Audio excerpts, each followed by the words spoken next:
আল্লাহর পয়গম্বর বলেন, রোজা তেমনি ভাবে তোমার জন্য জান্নাতে যাওয়ার জন্য একটা ডাল স্বরূপ। এই রোজা দিয়া তুমি জান্নাতে যাইতে পারবা, জান্নাতের মধ্যে দাখিল হতে পারবা, যতক্ষণ না তোমার ডালটা ভেঙে না যাবে, যতক্ষণ না তোমার ডালটা ছিঁড়ে না যাবে। এই রোজা নামক ডালের মধ্যে আঘাত করলে পরে আস্তে আস্তে দুর্বল হয়। যুদ্ধের ময়দানে আপনি যেই ডালটা নিয়ে যাবেন, ওই ডালের মধ্যে আঘাত পড়তে পড়তে এক পর্যায়ে যখন ভেঙে যায়, নিজের জান আর রক্ষা করা যায় না, নিজেকে আর আত্মরক্ষা করা যায় না, নিজের উপরে তলোয়ার আসতে থাকে, নিজের উপরে ঢিল আসতে থাকে। ঠিক তেমনি ভাবে আল্লাহর পয়গম্বর বলেন, আস-সাওমু জুন্নাতুল লাম ইয়াখরিকহা, রোজা হলো একটা ডাল স্বরূপ, যতক্ষণ না সেটা ভেঙে যায়। সাহাবায়ে কেরাম প্রশ্ন করলেন, ইয়া রাসূলুল্লাহ, ইয়া হাবিবাল্লাহ, রোজা আবার কেমনে ভেঙে যায়, ডালটা আবার কেমনে ভেঙে যায়?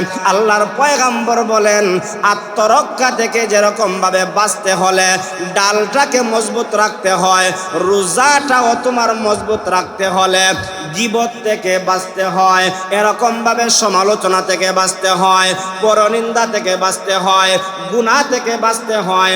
আপনি গুনাহ করবা, আপনার ডালটা দুর্বল হয়ে যাবে। আপনি গীবত করবা, আপনার ডালটা দুর্বল হয়ে যাবে। আপনি সমালোচনা করবা, আপনার ডালটা দুর্বল হয়ে যাবে। এক পর্যায়ে এমন দুর্বল হয়ে যাবে, রোজাটা সকাল থেকে সন্ধ্যা পর্যন্ত উপবাস থাকবা। এই রোজার কোনো প্রতিদান, রোজার কোনো বিনিময় আল্লাহর কাছ থেকে পাওয়া যাবে না। قال النبي صلى الله عليه وسلم إذا دخل رمضان, আল্লাহর পয়গম্বর মুহাম্মদুর রাসূলুল্লাহ সাল্লাল্লাহু আলাইহি ওয়াসাল্লাম বলেন, যখন সময় রমজানুল মুবারক প্রবেশ করে, ফুতিহাত আবওয়াবুল জান্নাহ, এই রমজানুল মুবারকের উসিলায়, রমজানুল মুবারকের বরকতে আল্লাহ তাআলা জান্নাতের দরওয়াজা খুলে দেন। সুবহানাল্লাহ। এরপরে আল্লাহর পয়গম্বর মুহাম্মদুর রাসূলুল্লাহ সাল্লাল্লাহু আলাইহি ওয়াসাল্লাম বলেন, ওয়াগুল্লিকাত আবওয়াবু জাহান্নাম, এই রমজানুল মুবারকের খাতিরে আল্লাহ তাআলা জাহান্নামের দরওয়াজা বন্ধ করে দেন। শুধু তা নয়, আল্লাহর পয়গম্বর মুহাম্মদুর রাসূলুল্লাহ সাল্লাল্লাহু আলাইহি ওয়াসাল্লাম বলেন, ওয়াসুলসিলাতিশ শায়াতিন,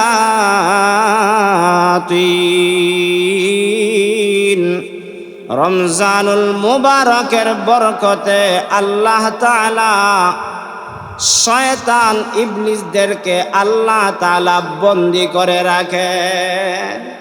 এই কথার দ্বারা প্রমাণ হয়, যখন রমজানুল মুবারক প্রবেশ করে, আল্লাহর পয়গম্বর বলেন, জান্নাতের দরওয়াজা উন্মুক্ত করে দেওয়া হয়, খুলে দেওয়া হয়, জাহান্নামের দরওয়াজা বন্ধ করে দেওয়া হয়, আটকায়া দেওয়া হয়, আর শয়তান যাতে ধোঁকা দিতে না পারে সেজন্য শয়তানকে বন্দী করা হয়। এটার দ্বারা প্রমাণ হলো যে রমজানুল মুবারক আল্লাহ তাআলার কাছে দামি, পছন্দনীয় এবং আল্লাহ তাআলার কাছে মর্যাদাশীল থাকার কারণেই আল্লাহ তাআলা জান্নাতের দরওয়াজা খুলে রেখে দিয়েছেন, জাহান্নামের দরওয়াজা বন্ধ করে দিয়েছেন, শয়তান ইবলিসদেরকে বন্দী করে রেখে দিয়েছেন। কেন? রমজান মাস দামি মাসে যারা ইবাদত করবে তারাই একমাত্র প্রতিদান আল্লাহর কাছ থেকে পেয়ে জান্নাতের মধ্যে প্রবেশ করতে পারবে। সুবহানাল্লাহ। এক হাদিসের মধ্যে এসেছে, আল্লাহর পয়গম্বর মুহাম্মদুর রাসূলুল্লাহ সাল্লাল্লাহু আলাইহি ওয়াসাল্লাম বলেন, আল্লাহর পয়গম্বর মসজিদে নববীর ভিতরে মিম্বরের মধ্যে প্রথম পা রাখলেন, প্রথম সিঁড়িতে রাখার পরে তিনি বললেন আমিন। দ্বিতীয় সিঁড়িতে পা রাখলেন, রাখার পরে তিনি বললেন আমিন। তৃতীয় সিঁড়িতে পা রাখলেন, রাখার পরে তিনি বললেন আমিন। আল্লাহর পয়গম্বর নামাজ শেষ করার পরে সাহাবায়ে কেরাম প্রশ্ন করলেন, ইয়া রাসূলুল্লাহ, ইয়া হাবিবাল্লাহ, ইতিপূর্বে আপনি তো মিম্বরের সিঁড়ির মধ্যে পা রাখতে গিয়া আমিন বলেন নাই, দ্বিতীয় সিঁড়িতে পা রাখতে গিয়া আপনি আমিন বলেন নাই, তৃতীয় সিঁড়িতে পা রাখতে গিয়া আপনি আমিন বলেন নাই। আজ ব্যতিক্রম কেন আপনি সিঁড়ির মধ্যে পা রাখতে গিয়ে আমিন বললেন? আল্লাহর পয়গম্বর মুহাম্মদুর রাসূলুল্লাহ সাল্লাল্লাহু আলাইহি ওয়াসাল্লাম জবাব দিলেন, ও আমার সাহাবীরা, আমি যখন প্রথম সিঁড়িতে পা রেখেছি, জিবরিল আমিন আমার কাছে আইসা উপস্থিত হয়ে গেলেন। আমাকে আইসা কানে কানে বলতে আরম্ভ করলেন, যে ব্যক্তি রমজানুল মুবারক পাইল, গুনাহ মাফ করাইতে পারল না, ওই লোকটা ধ্বংস হোক। আমি বললাম আমিন। প্রথম সিঁড়িতে পা রাখলেন আর আল্লাহর পয়গম্বরকে জিবরিল আমিন বললেন, ইয়া রাসূলুল্লাহ, যে ব্যক্তি রমজানুল মুবারক পাইল, গুনাহ মাফ করাইতে পারল না, সে ধ্বংস হোক। জিবরিল আমিন বলেছেন আর আল্লাহর পয়গম্বর সাথে সাথে আমিন বলেছেন। এটার দ্বারা প্রমাণ হয় রমজান পাইয়া যে গুনাহ মাফ করাইতে পারল না, তার চাইতে হতভাগা আর কেউ হতে পারে না। এজন্য আল্লাহর পয়গম্বর বলেন, দ্বিতীয় সিঁড়িতে আমি যখন পা রাখলাম, জিবরাইল আলাইহিস সালাতু ওয়াস সালাম এসে বললেন, ইয়া রাসূলুল্লাহ, ইয়া হাবিবাল্লাহ, যে ব্যক্তি আপনার নাম শুনল, অর্থাৎ মুহাম্মদুর রাসূলুল্লাহ সাল্লাল্লাহু আলাইহি ওয়াসাল্লাম নবীজির নাম শুনল, দুরূদ শরীফ পাঠ করল না, সে ধ্বংস হোক। আমি মুহাম্মদুর রাসূলুল্লাহ তখন বললাম আমিন। তৃতীয় সিঁড়িতে আমি যখন পা রাখলাম, জিবরাইল আলাইহিস সালাতু ওয়াস সালাম বললেন, ইয়া রাসূলুল্লাহ, যে ব্যক্তি হায়াতের জিন্দেগিতে তার মা অথবা বাবাকে পাইল, তাদের খেদমত করে জান্নাত হাসিল করতে পারল না, সে যেন ধ্বংস হয়। আল্লাহর পয়গম্বর সাথে সাথে আমিন বললেন। যেই নবী আমাদের জন্য দরদি নবী, যেই নবী আমাদেরকে মহব্বত করেন, যেই নবী আমাদেরকে ভালোবাসেন, ওই নবী কেন ধ্বংসের জন্য দোয়া করলেন আর আমিন বললেন? এই কথার দ্বারা প্রমাণ হয় এমন কিছু কাজ আছে যেই কাজ না করলে আল্লাহ বেজার হন, ওই কাজ যদি পালন না করে নবী বেজার হন। এটার দ্বারা প্রমাণ হয়ে গেল রমজান পাইল, গুনাহ মাফ করাইতে পারল না, এর মতন হতভাগা আর কেউ হতে পারে না। এমন লোকদের সম্পর্কে আমার পয়গম্বর জিবরিল আমিনের কথার সঙ্গে কথা মিলাইয়া তিনিও আমিন বলে ধ্বংস অনিবার্য করলেন। এটার দ্বারা প্রমাণ হয়ে গেল যে রমজান আল্লাহর কাছে কম দামি না বেশি দামি? বেশি দামি। বেশি দামি রমজান পাইলাম কিন্তু গুনাহ মাফ করাইতে পারলাম না, কারণ এই রোজা তো আল্লাহর কাছে অনেক দামি, যেই রোজার প্রতিদান স্বয়ং আল্লাহ নিজ কুদরতি হাত দ্বারা সেটার বিনিময় প্রতিদান নিজে দিয়ে দিবেন। সুবহানাল্লাহ। এজন্য গুনাহ মাফের একটা ব্যবস্থা হলো রমাদানুল কারীম, রোজা। আর এই রোজার দ্বারা একটা মানুষ আল্লাহর নৈকট্য হাসিল করতে পারবে। এই রোজার দ্বারা একটা আল্লাহর বান্দা আল্লাহর প্রিয় হতে পারবে। এই রোজা রাখার দ্বারা একটা আল্লাহর বান্দি আল্লাহ তাআলার প্রেমিক হতে পারবে, আল্লাহর সন্তুষ্টি অর্জনকারী বান্দা অথবা বান্দি হতে পারবে। কিভাবে পারবে?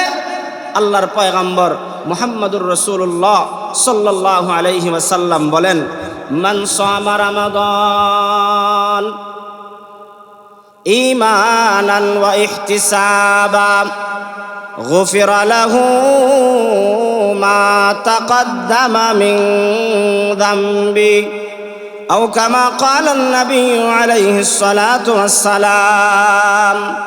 আল্লাহর পয়গম্বর ডাক দিয়া বলেন, মান সামা রমাদান, যে ব্যক্তি রমজানুল মুবারকের রোজা পাইল এবং ঈমানান, ঈমানের সহিত, ওয়া ইহতিসাবান, আখিরাতের আশায়, পরকালের আশায়, জান্নাতের আশায় যে ব্যক্তি রোজাটা রাখল, মান সামা রমাদান, রোজা রাখার দ্বারা আল্লাহর পয়গম্বর বলেন, গুফিরা লাহু মা তাকদ্দামা মিন যামবি, ঈমানের সহিত আর পরকালের আশায় যে ব্যক্তি রোজা রাখবে আল্লাহ তাআলা তার পিছনের সমস্ত গুনাহ আল্লাহ মাফ করে দিবে। রোজা রাখার দ্বারা কি হবে? আল্লাহ পিছনের গুনাহ মাফ করে দিবেন, আর যার গুনাহ আল্লাহ মাফ করে দিবেন তাকে আল্লাহ ভালোবাসবেন, আর যাকে আল্লাহ ভালোবাসবেন ওয়া আনা উজজাবি, আল্লাহ নিজ হাত দ্বারা তাকে প্রতিদান দিবেন, আর যাকে আল্লাহ নিজ হাত দ্বারা প্রতিদান দিবেন তাকে আল্লাহর তরি জান্নাতের মধ্যে প্রবেশ করাইয়া দিবেন। সুবহানাল্লাহ। তাহলে এটার দ্বারা আমরা কি বুঝলাম? যে রোজা রাখার দ্বারা আল্লাহর নৈকট্য হাসিল করা যায়। রোজা রাখার দ্বারা কার নৈকট্য হাসিল করা যায়? আল্লাহর নৈকট্য হাসিল করা যায়। এখন আমি যে রোজা রাখবো, রোজা রাখতে গেলে আমার 1 নম্বরের শর্ত হলো ঈমানান, আমার ঈমান থাকতে হবে। কি থাকতে হবে? ঈমান থাকতে হবে। এই কথার দ্বারা প্রমাণ হয় ঈমানবিহীন কোনো রোজা, ঈমানবিহীন কোনো সিয়াম আল্লাহর কাছে গ্রহণযোগ্য না। এই জন্যই তো আল্লাহর পয়গম্বর বলেন ঈমানান, যে ব্যক্তি ঈমানের সহিত। 2 নম্বরে বলেছেন ওয়া ইহতিসাবান, আখিরাতের আশায়, পরকালের আশায় যে আমি রোজা রাখতেছি, এটার প্রতিদান নিশ্চয়ই আমার আল্লাহ দিবেন। রোজার প্রতিদান কে দিবেন? আল্লাহ দিবেন। আমার বিশ্বাস, আমার ইয়াকিন যে রোজার প্রতিদান আমার আল্লাহ আমাকে দিবেন। আমার আল্লাহ আমার রোজাকে বিফলে দিবেন না, ফেলে দিবেন না, নষ্ট করবেন না। আমার ইয়াকিন আছে, বিশ্বাস আছে। আর বিশ্বাস থাকার কারণেই সাহরি খাইলাম ফজরের আগ মুহূর্তে, আর ইফতার করলাম মাগরিবের আজানের পরে। কেন করলাম? একমাত্র আমার আখিরাতের লাভের আশায়, জান্নাত লাভের আশায়। ইচ্ছা করলে তো ওই বান্দাটা রমজানুল মুবারকে দরওয়াজা বন্ধ করে খাবার খাইতে পারতো, পানি পান করতে পারতো, খেজুর খাইতে পারতো। এমনকি বর্তমান প্রযুক্তি এমন সুন্দর, এমন ভালো ঘর বানিয়েছে, যেই ঘরের ভিতরে সে যদি খাবার খায় উন্মুক্ত অবস্থায় কেউ দেখবে না। যদিও কেউ দেখে না, কিন্তু একজন যিনি দেখতে পারেন তিনি হলেন আমার রব আল্লাহ। এই হাদিস দ্বারা প্রমাণ হয়ে গেল আল্লাহর পয়গম্বর বললেন দিনের বেলায় রোজা রাইখা যে ব্যক্তি ঈমানের সহিত এবং পরকালের আশায় এই রমজানুল মুবারকের রোজাটা রাখবে, আল্লাহ সন্তুষ্টির জন্য রোজাটা রাখবে, পরকালের আশায় যে ব্যক্তি রোজাটা রাখবে, ওই বান্দার তো অবশ্যই গুনাহ আছে। আমি সব সময় একটা কথা বলি, আমরা এমন মানুষ যেই মানুষ নেকি করতে হয় অসুবিধা, কিন্তু গুনাহ করতে আমাদের কোনো অসুবিধা হয় না। গুনার গুনাহ আমাদের, কিন্তু এই রোজা রাখার দ্বারা আল্লাহ তাআলা আমাদের সমস্ত গুনাহকে আল্লাহ মাফ করে দিবেন। সুবহানাল্লাহ। 2 নম্বরে আরেকটা হাদিসের মধ্যে আল্লাহর পয়গম্বর মুহাম্মদুর রাসূলুল্লাহ সাল্লাল্লাহু আলাইহি ওয়াসাল্লাম বলেন, যে ব্যক্তি রোজা রাখবে, রোজাদারকে আমার আল্লাহ তাআলা স্পেশাল 5টা পুরস্কার দিবেন, যেই 5টা পুরস্কার অন্য কোনো নবীর উম্মতকে আমার আল্লাহ দেন নাই। রোজা রাখার দ্বারা অন্য নবীর উম্মতকে এই পরিমাণ পুরস্কার দেন নাই, যেই পুরস্কারগুলো উম্মতে মুহাম্মদীকে আল্লাহ তাআলা দান করবেন। এর মধ্যে 1 নম্বর হলো হযরতে আবু হুরায়রা থেকে বর্ণিত হাদিস। আল্লাহর পয়গম্বর বলেন, রোজাদার যখন রোজা রাখবে, দিনের বেলায় সিয়াম সাধনা করে সময় কাটাবে, ওই ব্যক্তির মুখের দুর্গন্ধটা আল্লাহ তাআলার কাছে, ফেরেশতাদের কাছে মেশকে আম্বরের চাইতেও আরো বেশি সুশোভিত হয়ে যাবে। সুবহানাল্লাহ। অনেক সময় দেখা যায় দিনের বেলায় ব্রাশ করলে অনেক মানুষের মুখ দিয়ে রক্ত বের হওয়ার সম্ভাবনা থাকে, কিন্তু ওই লোকটা দিনের বেলায় ব্রাশ করে না, কিন্তু মনে মনে কয় আমি যে ব্রাশ করলাম না, বা আমি দাঁত দিয়ে পরিষ্কার করলাম না, হয়তো আমার মুখের মধ্যে দুর্গন্ধ থাকতে পারে, নিজে নিজে একটা আমতা আমতা করে, নিজের ভিতরে একটা অন্যরকম লাগে। আল্লাহর পয়গম্বর বলেন, তুমি যে তোমার দাঁত তোমার সাধ্য অনুযায়ী পরিষ্কার করে রেখেছ, মুখ পরিষ্কার করে রেখেছ, তারপরেও তুমি মনে করতেছো তোমার মুখের ভিতরে দুর্গন্ধ আছে। না না, তুমি রোজা রাখার কারণে তোমার মুখের ভিতরের এই দুর্গন্ধ আল্লাহর কাছে কাছে দুর্গন্ধ নয়, আল্লাহর কাছে এবং ফেরেশতাদের কাছে মেশকে আম্বরের চাইতেও আরো বেশি সুঘ্রাণে সুশোভিত হয়ে যায়। সুবহানাল্লাহ। তাহলে এটা কাকে একমাত্র দিয়েছেন? রোজাদারকে আল্লাহ তাআলা দিয়েছেন।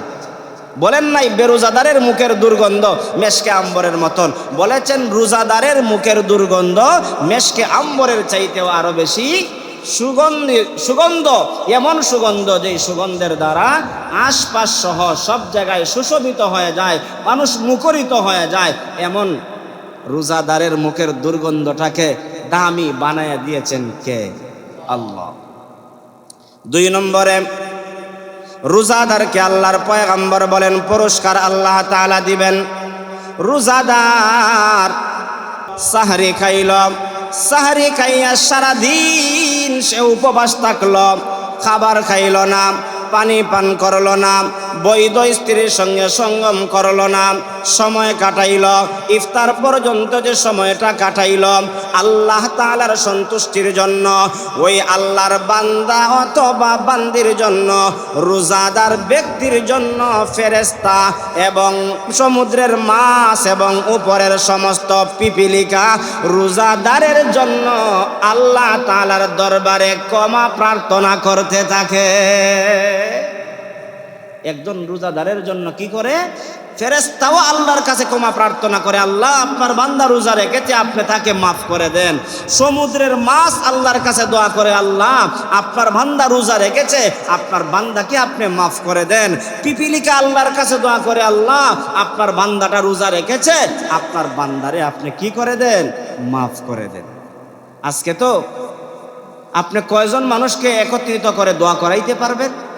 এরপরেও বিভিন্ন জনের বিভিন্ন মত, বিভিন্ন পার্থক্য থাকে, কিন্তু ফেরেশতা এবং আল্লাহর বানানো মাখলুক, ওই যে মাছগুলো, ওই যে পিপিলিকাগুলো বিনা স্বার্থে মাখলুক হইয়া আপনার জন্য দোয়া করে, আপনার জন্য ক্ষমা প্রার্থনা করে।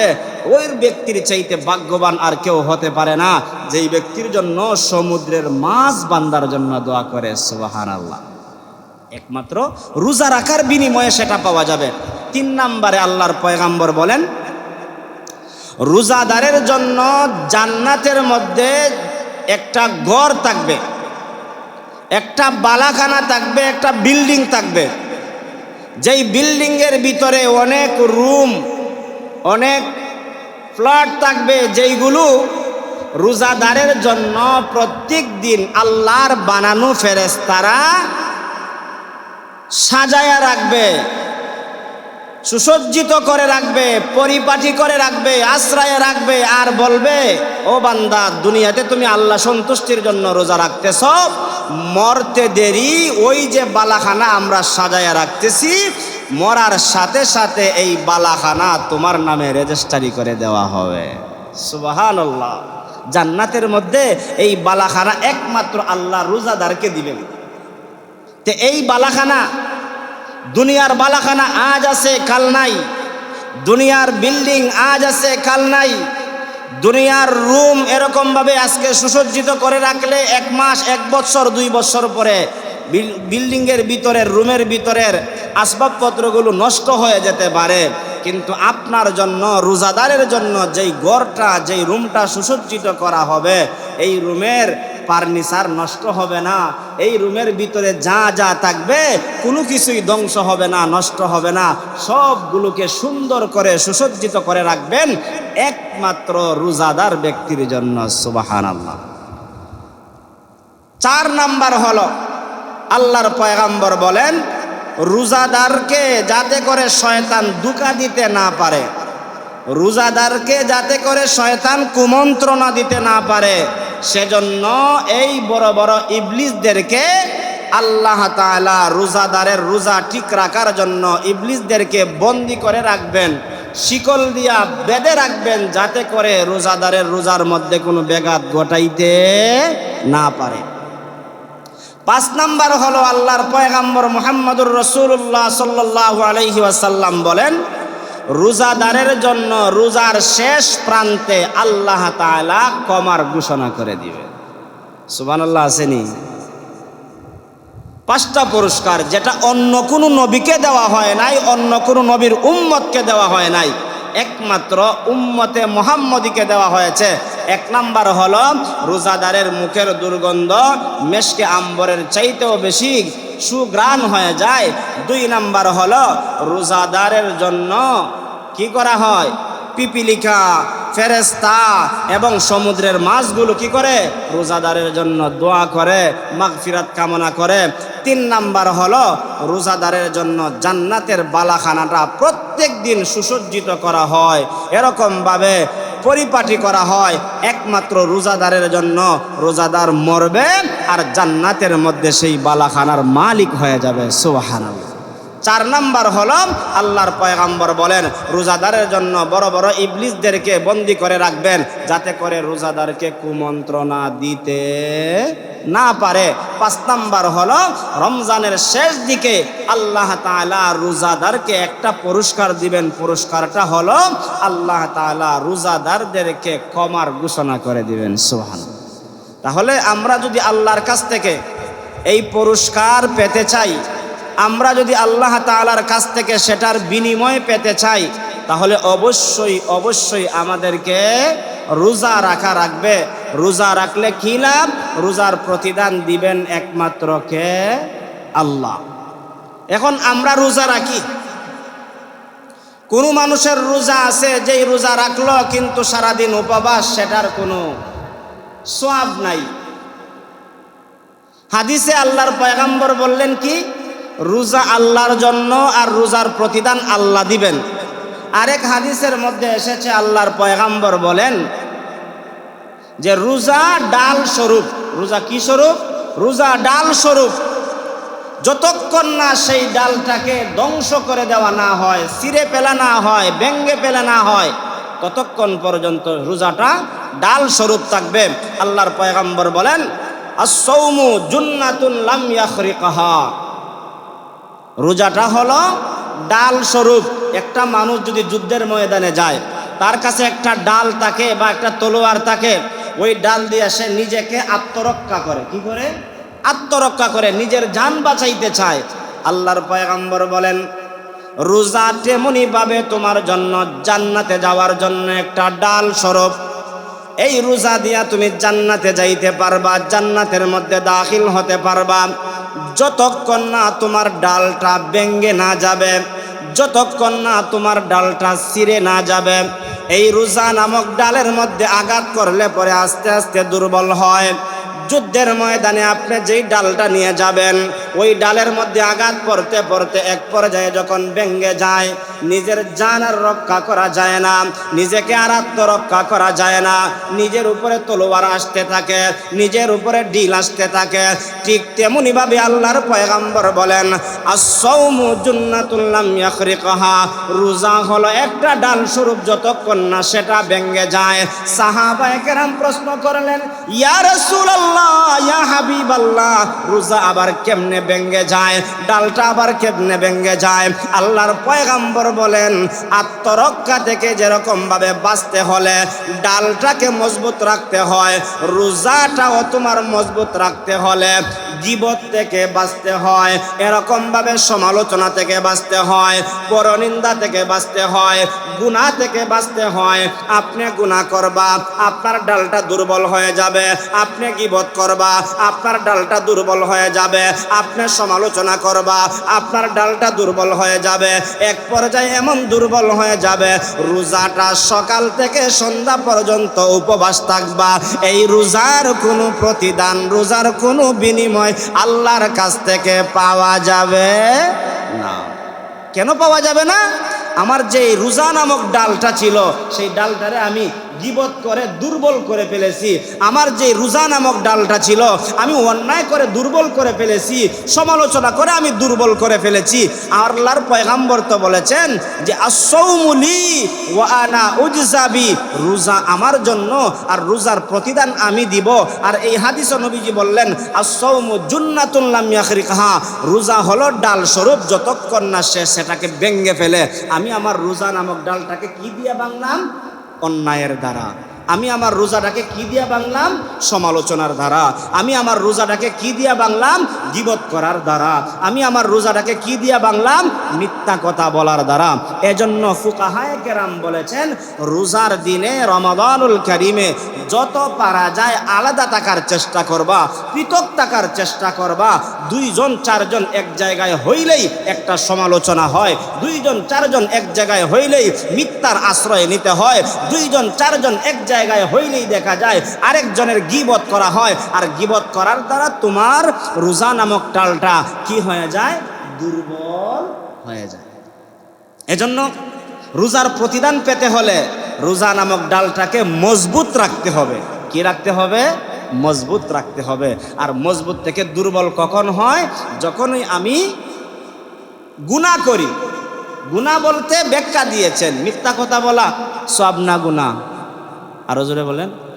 গীবত করা গুনাহ, পরনিন্দা করা গুনাহ, অন্যায় কাজ করা গুনাহ।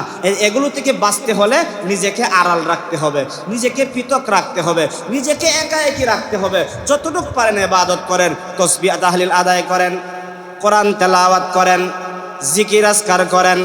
ভালো লাগতেছে না, ওই আড্ডা না দিয়া ঘুমাইলেও আপনার রোজা কোনো অসুবিধা হবে না। আমরা কথায় কথায় একটা কথা বলি, বেটা বেশি ঘুমাইলে তোর রোজা তো মাকরুই যাইব। হয়নি মানুষ একটা কথা, এবার এত বেশি ঘুমাইছ যে ঘুমানোর কারণে তোর রোজা মাকরু হয়ে যাব। আরে মাকরুর চাইতে তুমি সজাগ থাইকিয়া 10 জনের কাছে সমালোচনা কইরা, গীবত কইরা তোমার রোজারে এমন ভাবে ধ্বংস করছো, তুমি তখন মাকরু রাখছো না তোমার রোজারে তুমি আবার ব্যঙ্গে ফেলছো। আর ব্যঙ্গে ফেলার দ্বারা সকাল থেকে সন্ধ্যা পর্যন্ত তুমি উপবাস থাকলা, মাগার সেটার প্রতিদান আল্লাহর কাছ থেকে পাওয়া যাবে। আল্লাহর কাছ থেকে যদি প্রতিদান পেতে হয়, আমার রোজা নামক ডালটাকে অটল রাখতে হবে, অবিচল রাখতে হবে। সেই রোজা নামক ডালটাকে আমাকে বাঁচায় রাখতে হবে। ডান দিক দিয়ে আমার ধাক্কা আসবে, বাম দিক দিয়ে ধাক্কা আসবে, সামন দিক দিয়ে আমার ডাল ভাঙার জন্য ধাক্কা আসবে। আমি আমার এই ডালটাকে মজবুত যদি রাখতে পারি, তাহলে আমাকে আপনাকে এই রোজার বিনিময়ে প্রতিদান দিয়া জান্নাতের মালিক বানায় দিবেন কে? আরো জোরে বলেন।